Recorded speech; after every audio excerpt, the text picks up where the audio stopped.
মানে শুধু লেকচার দেওয়াই নয় বোন, দাওয়ার বিভিন্ন টাইপ আছে। আপনি একজনের সাথে কথা বলতে পারেন, বাসায় বসে আলোচনা করতে পারেন, চিঠি লিখতে পারেন, ইমেল পাঠাতে পারেন। আর দাওয়াত দেওয়ার ব্যাপারে যদি বলতে হয়, দুইজন কথা বলছেন, তখন দুজনেই পুরুষ বা দুজনেই মহিলা হলে ভালো হয়। বেশিরভাগ ক্ষেত্রে প্রয়োজন হলে বিপরীত লিঙ্গের সাথে কথা বলা যায়, মাহরামের সাথে। তবে আপনি যদি ইসলামিক শরিয়াগুলো ভালোভাবে জেনে থাকেন, ঘরে বসেও তাহলে দাওয়া দিতে আপনি পারেন। আপনি চুপচাপ থাকেন ভালো, আপনার হয়তো কথা বলার তেমন অভ্যেস নেই, হয়তো লজ্জা পাবেন বা অস্বস্তি লাগতে পারে। তবে আপনাদের কারো অবস্থা হয়তো ততটা খারাপ না যতটা আমার ছিল। তোতলা ছিলাম আমি, কারোর সাথে কথা বলতে গেলেই আমি তোতলাতাম। জিজ্ঞেস করা হলো আপনার নাম কি, আমি বলতাম জাকির, এরকমই ছিলাম। এটা প্রায় 12 বছর আগের কথা। আর আলহামদুলিল্লাহ আল্লাহ রাস্তা খুলে দিয়েছেন। আমি মেডিকেল কলেজ থেকে পাশ করেছি।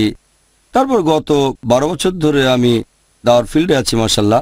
আমি আগের প্রশ্নের উত্তরও কথাটা বলেছিলাম, যদি আপনি আল্লাহ সুবহানাহু ওয়া তাআলার পথে জিহাদ করেন, চেষ্টা করেন, আল্লাহ আপনার রাস্তা খুলে দেবেন, আপনি যাই হন না কেন। বেশিরভাগ মানুষই, মানে 99.99% যারা দাওয়া দিতে চান, আমি শুরুতে যেমন ছিলাম তার চেয়ে সবাই ভালো আছেন। এটা একটা উদাহরণ। আল্লাহ সাহায্য করেছেন।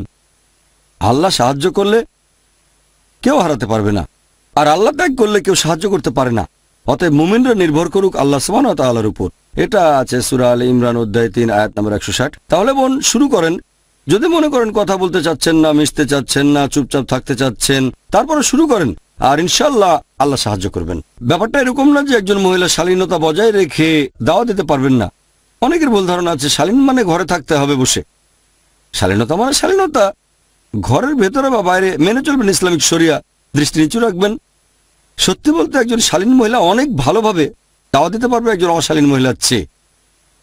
একজন ভদ্র মহিলা বাইরে যাচ্ছে ইসলামিক নিয়মকানুন মেনে, এটাই তো একটা দাওয়া। তারপর যখন ধর্মপ্রচার করে, কথা বলে, পরোক্ষ দাওয়া।